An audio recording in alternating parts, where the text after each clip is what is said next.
application review, business review, investment, lifestyle, social politic.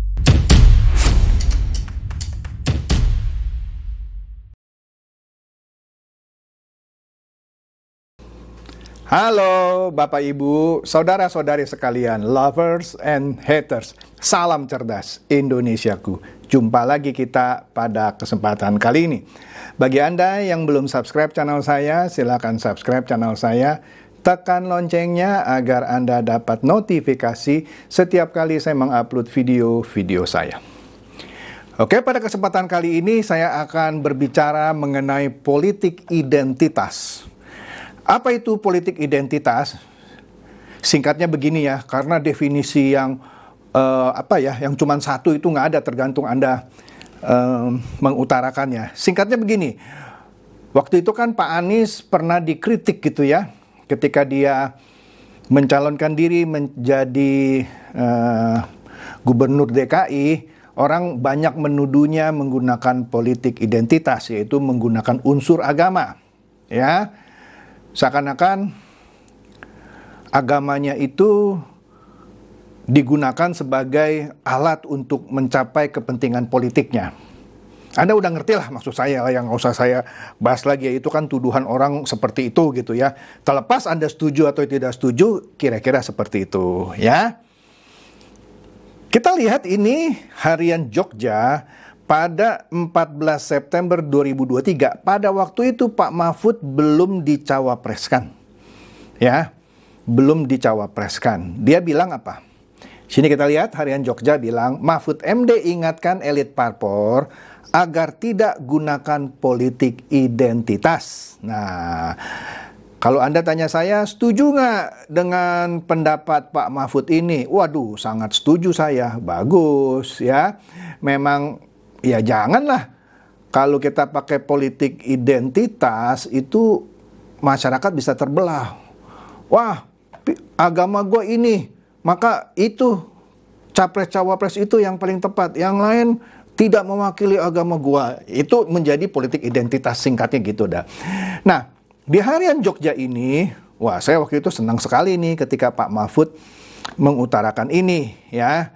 Karena dia mengingatkan para pimpinan partai politik agar tidak melakukan politik identitas menjelang pemilu 2024. Elit politik harus menjadi teladan masyarakat untuk membangun perhelatan yang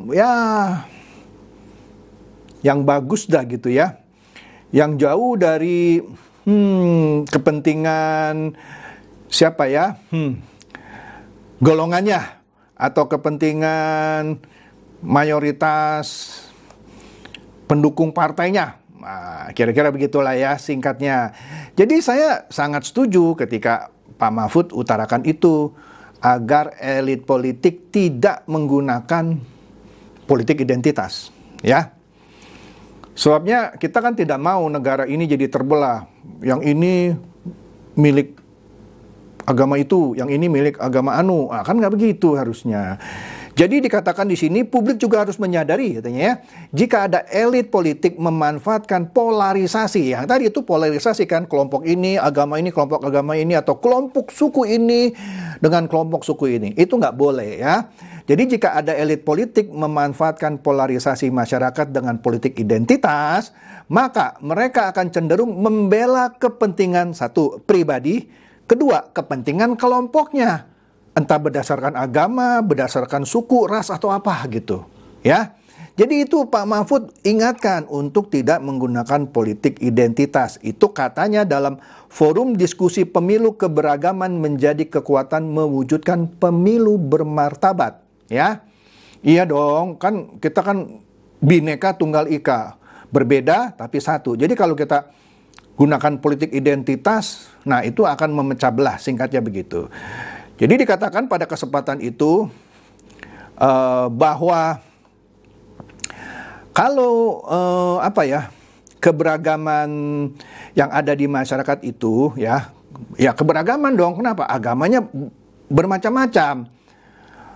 Kalau di Amerika misalnya cuman 2 lah ya, Kristen Protestan sama Katolik, walaupun ada juga yang lain-lainnya, tapi yang mayoritas itu 2 gitu. Tapi kalau di Indonesia memang mayoritas Islam misalnya, tapi ada Kristen, Katolik, Hindu, Buddha. Ya sebenarnya hampir semua negara juga hampir sama lah ya. Nah kita tahu kalau di Indonesia kalau isu agama itu sangat sensitif. Jadi keberagaman dalam masyarakat itu tidak boleh menyebabkan pemilu jadi jelek gitu. Bisa karena konflik ideologis atau elektoral, ya. Jadi dia mengingatkan bahwa dalam sejarah kekuatan Pancasila dapat mengatasi perbedaan suku, agama, ras dan seterusnya, ya. Wah, saya senang sekali nih ya ketika Pak Mahfud waktu itu menekankan hal ini, ya, mengingatkan para elit politik, gitu, ya. Mantap nih. Dan katakan lagi bahwa Pancasila sudah diuji melalui berbagai pemberontakan hingga jalan konstitusional. Tinggal bagaimana kita melaksanakan lagi Pancasila melalui pemilu tahun depan, yaitu 2024. Oke ya? Setuju ya? Setuju saya. Tapi ketika saya lihat ini berita nih ya, ada berita di Detik nih. Ini minggu lalu nih ya, sebenarnya nih berita udah oke lah. Meskipun seminggu lalu masih hangat nih beritanya ya. Judulnya hadiri acara Selawat Persatuan di Sidoarjo, Mahfud optimis Indonesia maju. Wih, optimis ya. Kita juga harus optimis ya. Tetapi ketika saya baca di sini ada yang mengganjal di hati saya. Di sini dikatakan cawapres nomor urut 3 Mahfud MD ya. Nah, di sini nih yang mengganjal di hati saya. Di berita ini disebut Mahfud menyebut Indonesia akan maju. Catat ya, akan maju jika, nah ada jika keislaman dan keindonesiaan menyatu. Saya baca lagi ya. Mahfud menyebut bahwa Indonesia akan maju jika keislaman dan keindonesiaan menyatu. Ya, dengan segala respek dan hormat kepada Pak Mahfud yang beragama Islam dan teman-teman saya dan mungkin juga yang nonton video ini. Saya banyak kok teman-teman saya yang agamanya beda sama saya, gitu ya. Sekali lagi dengan segala hormat dan respek pada Pak Mahfud yang beragama Islam dan teman-teman yang beragama Islam, pertanyaan saya, kalau ada orang gitu ya, bilang, Indonesia akan maju jika kekristenan dan keindonesiaan menyatu. Gempar nggak tuh? Atau ada yang bilang begini, Indonesia akan maju jika kehinduan dan keindonesiaan menyatu. Heboh itu.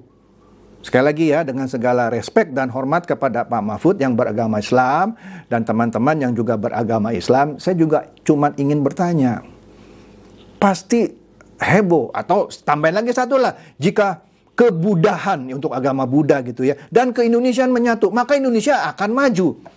Nah ini akan mengotak-ngotakan masyarakat. Nah ini kan Pak Mahfud sudah jadi cawapres kan, nomor urut 3. Jadi, apakah ini bukan praktek politik identitas? Karena sudah bawa-bawa agama. Ya kan? Nah, jadi dikatakan lagi di sini, kebetulan saya adalah salah satu cawapres. Ditegaskan loh, salah satu cawapres. Yang ingin saya tegaskan satu hal, bahwa Indonesia ini akan maju manakala keislaman dan keindonesiaan kita menyatu. Ini kan jadi hal yang sensitif. Kalau orang yang tidak beragama Islam mungkin bertanya, loh, memang kalau, misal mohon maaf ya, kalau kekristenan dan keindonesiaan menyatu, Indonesia nggak maju? Bukan saya ngomong, saya bertanya. Iya kan? Jadi seakan-akan hanya maju jika keislaman dan keindonesiaan itu menyatu. Saya kok nggak setuju ya? Bener loh, nggak setuju loh. Karena kita hidup di negara yang majemuk. Banyak suku bangsa dan juga banyak keberagaman agama. Ya.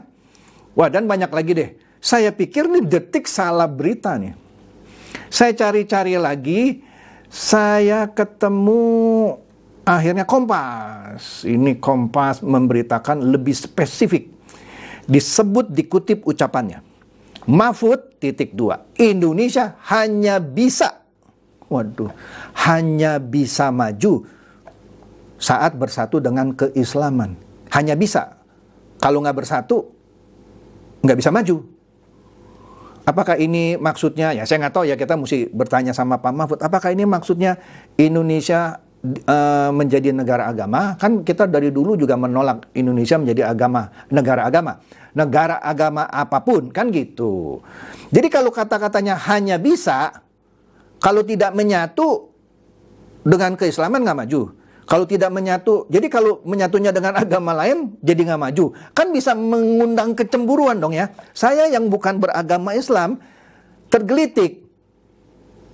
Loh, kalau agama saya menyatu dengan ke-Indonesiaan, nggak bisa maju Indonesia. Kan bisa begitu pertanyaan saya. Nah inilah kalau saya sih, kalau menurut saya, ini Pak Mahfud sudah masuk ke praktek politik identitas. Ya, Anda kalau nggak setuju silakan komen. Kan saya hanya membaca berita yang ada di surat kabar yang kredibel ya. Saya yakin Detik dan Kompas tidak salah ngutip. Iya dong. Kan kalau di dunia hukum, sesuatu baru sah kalau ada 2 alat bukti minimum. Nah ini saya sudah pakai 2 alat bukti. Saya bisa cari lagi sih ya narasumber yang lain. Tapi 2 alat bukti ini cukup. Detik dan Kompas bilang hal yang sama. Ya kan? Nah tapi kalau Anda bilang, enggak Pak, itu bukan politik identitas. Ya terserah Anda juga. Saya hanya menggelitik, saya tergelitik oleh pernyataan Pak Mahfud ini yang katanya Indonesia hanya bisa maju saat bersatu dengan keislaman. Oke? Aduh, saya sampai baca berulang-ulang, apakah saya salah baca atau Kompas atau Detik ini salah berita? Ternyata benar gitu beritanya, gitu ya. Astaga, kapan-kapan kalau saya ketemu Pak Mahfud mau saya tanya. Tapi sebelum saya ketemu Pak Mahfud dan saya bertanya, ini ada satu video yang menarik ya. Ada netizen yang mengungkapkan pernyataannya lah, keberatan dengan pendapat Pak Mahfud. Yuk kita dengar, ini kira-kira sama dengan kegelisahan hati saya. Kok Pak Mahfud sepertinya sekarang main politik identitas? Mudah-mudahan saya salah, tapi kalau dari nadanya begini, baunya seperti itu. Nah, tapi oke lah, kita dengar video ini, nanti Anda simak ya. Nah, jadi jangan di-skip nih video saya. Yuk kita dengarkan videonya yang menarik ini. Mahfud MD membuat statement, Indonesia hanya bisa maju saat bersatu dengan keislaman. Bagaimana menafsir statementnya Mahfud MD ini? Kalau saya menggarisbawahi tentang keislaman yang disebut di sini, Indonesia hanya bisa maju saat bersatu dengan keislaman. Saya kok melihatnya Pak Mahfud MD seperti mundur ke belakang ya. Ketika kemarin beliau menyampaikan sikap toleransinya dengan ingin memperjuangkan kesetaraan agama-agama di Indonesia, dengan akan memperhatikan rumah-rumah peribadatan dan lain-lain. Tapi juga ada kontroversi karena Pak Mahfud juga adalah orang yang menolak pencabutan SKB 3 Menteri tentang pendirian rumah ibadah.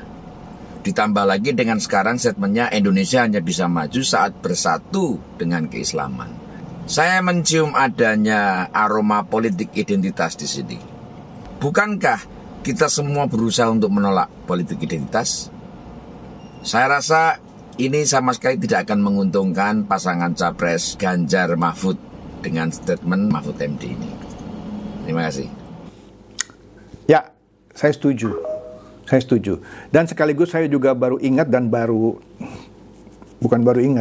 tahu lah sebenarnya, bahwa ternyata Pak Mahfud ya salah satu yang menolak pencabutan SKB 3 Menteri. Bagi Anda yang tidak tahu soal SKB 3 Menteri, itu adalah surat keputusan atau kesepakatan bersama, saya lupa tepatnya, 3 Menteri yang mengatur pendirian rumah ibadah.